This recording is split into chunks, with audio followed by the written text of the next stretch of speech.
Hi, this is Steve Gamper with Magnet Forensics, and today we'd like to talk about load file relationship linking. This is a new feature that's been added in, which allows bidirectional linking with load files for emails.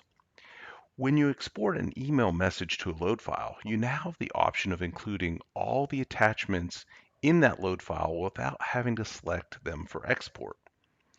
If you export a file that was recovered as an attachment, you can also include the parent message and sibling attachments without having to explicitly select them.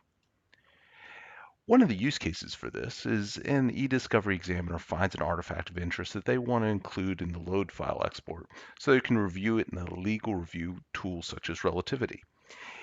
If the artifact of interest is an email message or an attachment, from an email message, the examiner now has the option to select whether they want to include any parent messages and or any sibling or other attachments in that load file without explicitly having to select them for export.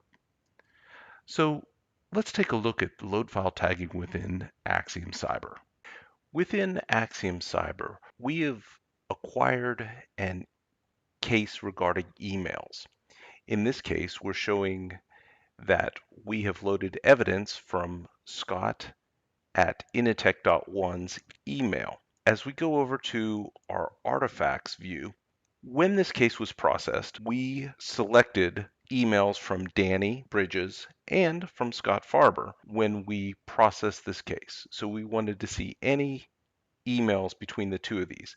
These were already marked with the privileged content because of the relation between the two. We did find one email of interest during our examination that we'll further highlight.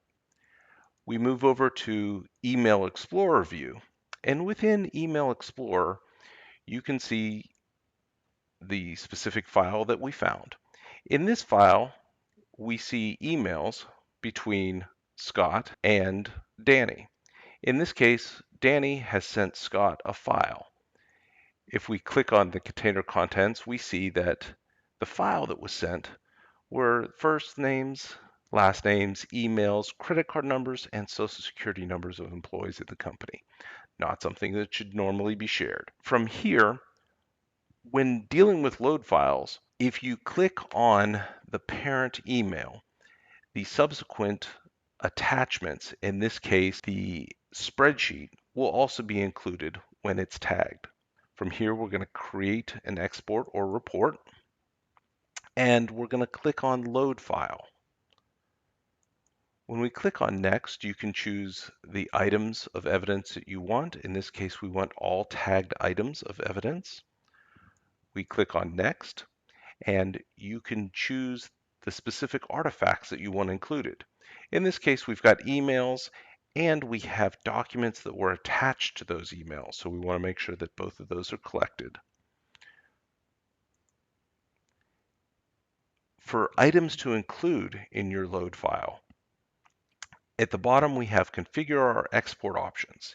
Here you can export the selected items only, or you also have the choice to export the selected items and their attachments or parent items. So we want to make sure in this case that we select this. Then you have the option to customize your formatting, and you can customize how you want the native files and text files for each artifact to be named.